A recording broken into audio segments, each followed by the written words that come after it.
Olá, Fabrício Venâncio aqui, seja muito bem-vindo a esse 8º vídeo, onde eu vou fazer aqui para você a leitura do capítulo 8 do livro O Poder do Subconsciente. Esse capítulo tem o título Como Obter os Resultados que Deseja. É um capítulo, é um dos que eu mais gosto, né, desse livro, porque ele mostra a simplicidade realmente que é a gente conseguir os resultados, né? Então, algumas coisas como, por exemplo, né, a gente normalmente, desde sempre, né, aprende que uma coisa para valer a pena tem que ser difícil, tem que ser suada e tal. E aqui desmistifica um pouco disso, né? Mostra que isso não é necessário, tá? Em relação a tudo, tanto com relação à saúde, à questão financeira. Então, mostra como conseguir realmente os resultados da maneira mais simples e fácil possível, né? É aí uma quebra mesmo de paradigma aí, né? Pra gente que eu particularmente sempre achei que para uma coisa valer a pena tinha que ser muito suado e tal, e esse capítulo mostra o oposto, tá? Vale muito a pena não só ouvir, mas também refletir aqui no que é falado, né? E especialmente aplicar aí na sua vida, tá? E se você ainda não se inscreveu no canal, eu te peço para se inscrever e dar um gostei aqui no vídeo. Tanto você vai ser notificado quando eu postar vídeos novos e também você vai estar ajudando o canal a crescer cada vez mais. Beleza? Vamos aqui então para a leitura do capítulo 8. O Poder do Subconsciente, Joseph Murphy, capítulo 8. Como obter os resultados que deseja. As principais razões de qualquer fracasso são a falta de confiança e esforço demasiado. Muitas pessoas opõem obstáculos às respostas para suas orações ao não compreenderem plenamente o funcionamento do subconsciente. Quando você sabe como sua mente funciona, passa a ter confiança. Você deve lembrar-se que toda vez que o seu subconsciente aceita uma ideia, passa imediatamente a executá-la. Utiliza para isso todos os seus poderosos recursos e mobiliza todas as leis mentais e espirituais da sua mente mais profunda. Essa lei funciona para as ideias boas ou más. Consequentemente, usando-a negativamente, você só terá dificuldades, fracasso e confusão. Mas se a usar construtivamente, terá orientação, liberdade e paz de espírito. A resposta certa é uma coisa inevitável quando seus pensamentos são positivos, construtivos e cordiais. Portanto, a única coisa que você tem a fazer para superar o fracasso é fazer com que o subconsciente aceite a ideia ou pedido que lhe propõe, deixando que a lei de sua mente faça o resto. Formule o seu pedido com fé e confiança, e seu subconsciente tomará conta do problema e lhe dará uma resposta. Você sempre falhará na obtenção de resultados ao tentar usar de coerção mental, pois o seu subconsciente não responde à coerção, e sim à sua fé ou aceitação da ideia pela mente consciente. Seu fracasso também pode resultar de afirmações como estas: as coisas estão ficando cada vez piores, ou nunca conseguirei uma resposta, não vejo saída, inútil, não sei o que fazer, estou completamente confuso. Quando você fizer tais afirmações, não terá resposta nem cooperação do seu subconsciente. Como um soldado marcando o passo, você não irá para frente nem para trás. Em outras palavras, não chegará a parte alguma.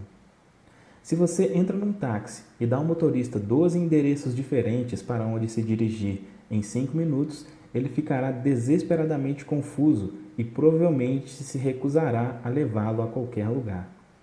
O mesmo acontece com o subconsciente. Deve haver uma ideia clara e definida em sua mente. Você deve tomar uma decisão inapelável de que há uma saída para o problema que o aflige. Somente a infinita inteligência que há dentro de você conhece a saída, resposta para o seu problema. Quando você chega a essa conclusão, em sua mente consciente forma-se o quadro mental e, de acordo com a sua fé, a resposta virá imediatamente. Subtítulo: Faça-o tranquilamente. O proprietário de uma casa certa vez reclamou de um bombeiro por ter cobrado $200 para consertar a caldeira da fornalha. Respondeu o bombeiro: cobrei 5 cents para trocar o pino quebrado e $199,95 por saber onde estava o defeito.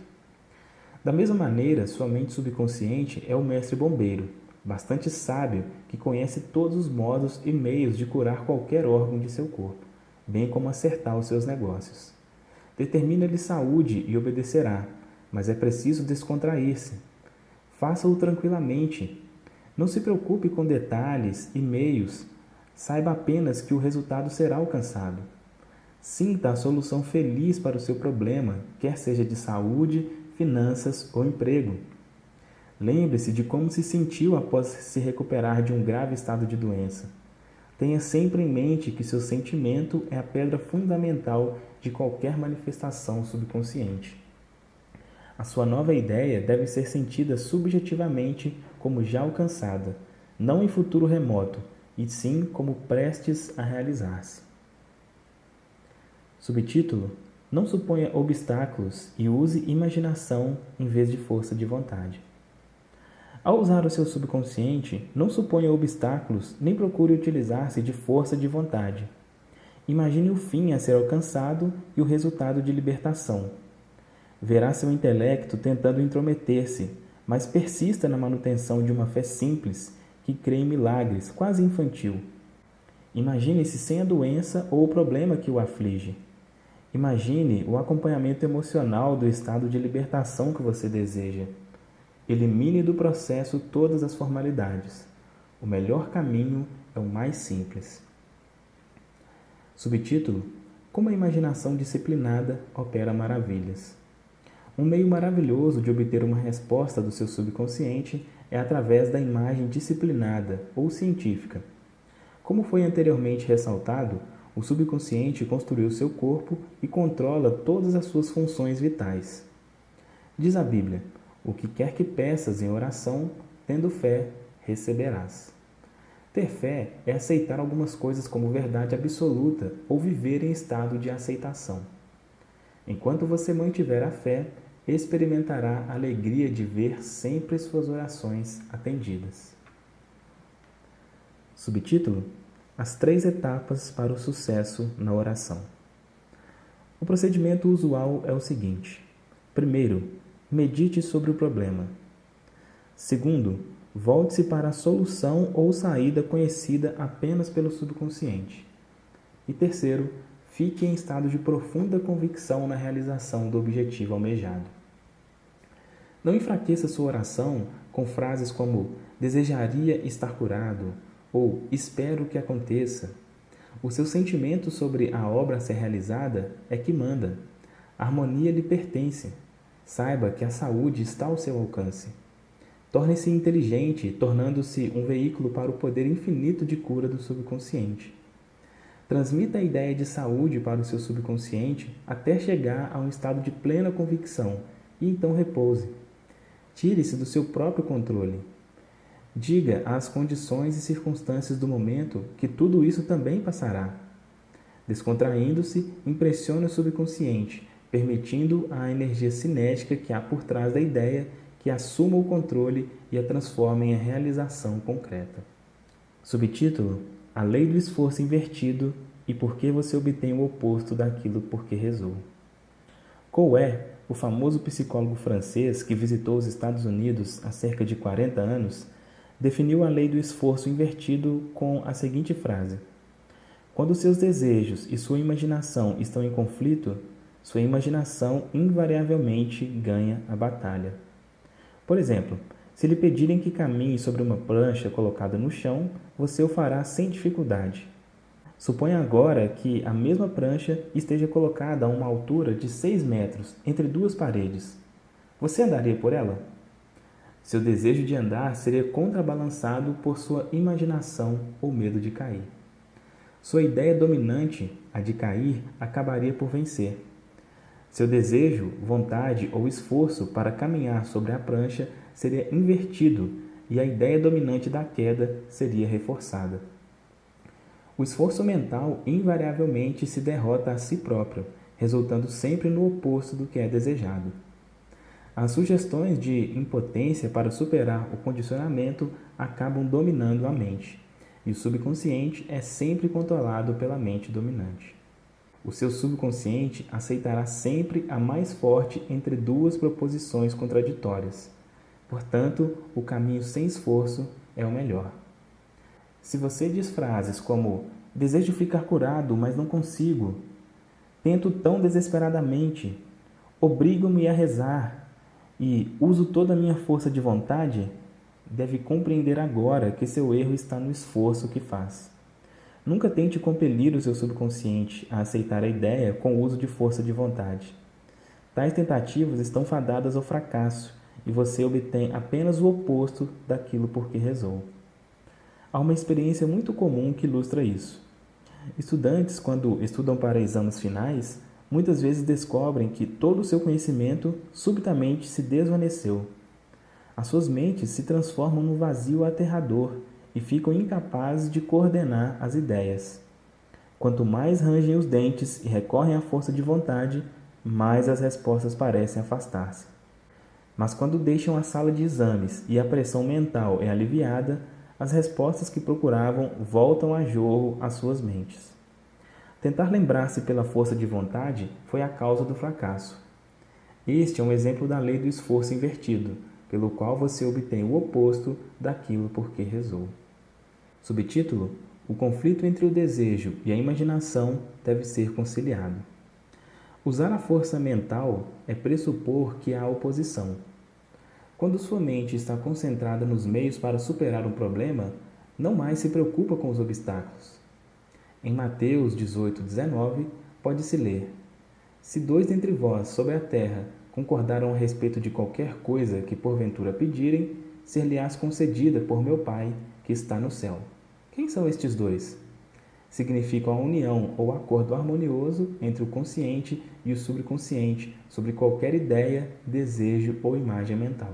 Quando não mais houver controvérsia alguma em nenhuma parte de sua mente, então sua oração será atendida. O acordo entre os 2 pode ser também representado como você e seu desejo, seu pensamento e sentimento, sua ideia e emoção, seu desejo e imaginação. Você evita todo o conflito entre seus desejos e sua imaginação ao cair no estado de sonolência, que reduz todo o esforço ao mínimo. A mente consciente fica amplamente submersa no estado de sonolência. A melhor ocasião para impregnar seu subconsciente é instantes antes de dormir.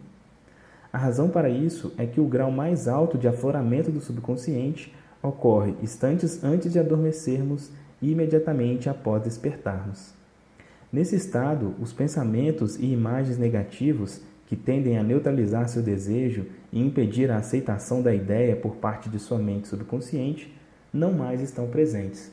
Quando você imagina a realidade do desejo satisfeito e sente a sensação da realização, seu subconsciente transforma o seu desejo em fato concreto. Muitas pessoas resolvem todos os seus dilemas e problemas com o uso da imaginação controlada, orientada e disciplinada, sabendo que o que quer que se imagine e sinta como verdadeiro será trazido ao mundo exterior como manifestação concreta. O caso seguinte demonstra claramente como uma jovem superou o conflito entre seu desejo e sua imaginação. Ela desejava uma solução harmoniosa para seu problema legal, mas suas imagens mentais fixavam constantemente no fracasso, falência e miséria. Era uma ação complicada e ocorreram sucessivos adiamentos no processo sem nenhuma solução à vista. Por sugestão minha, todas as noites, antes de dormir, ela entrava em estado de sonolência e começava a imaginar um final feliz para o caso, sentindo em toda a sua plenitude. Ela sabia que a imagem em sua mente tinha de estar de acordo com o desejo em seu coração. Dramatizava de maneira tão real quanto possível seu advogado travando uma acalorada discussão e ela assistindo à espera do resultado. Fazia-lhe perguntas e ele respondia de maneira mais apropriada. O advogado dizia-lhe repetidas vezes: houve uma solução perfeita e harmoniosa. O caso foi resolvido por acordo, fora do tribunal. Durante o dia, quando pensamentos de medo lhe assaltavam a mente, ela reagia com seu cinema mental, animando-o com gestos, voz e todo o equipamento de som. Ela podia facilmente imaginar o som da voz do advogado, seu sorriso e gestos. Tantas vezes ela imaginou a cena que esta se transformou num padrão subjetivo seu. Poucas semanas depois, foi chamada por seu advogado, que confirmou objetivamente o que ela imaginara, e senti-a como verdadeiro subjetivamente. Foi isso que o salmista quis dizer quando escreveu: as palavras dos meus lábios, seus pensamentos e imagens mentais, e o meditar do meu coração, seu sentimento, natureza e emoção, sejam agradáveis na tua presença, Senhor. A lei do subconsciente. Rocha minha, redentor meu. O poder e sabedoria de seu subconsciente podem redimi-lo da doença, da escravidão e da miséria. Salmo 19, 14.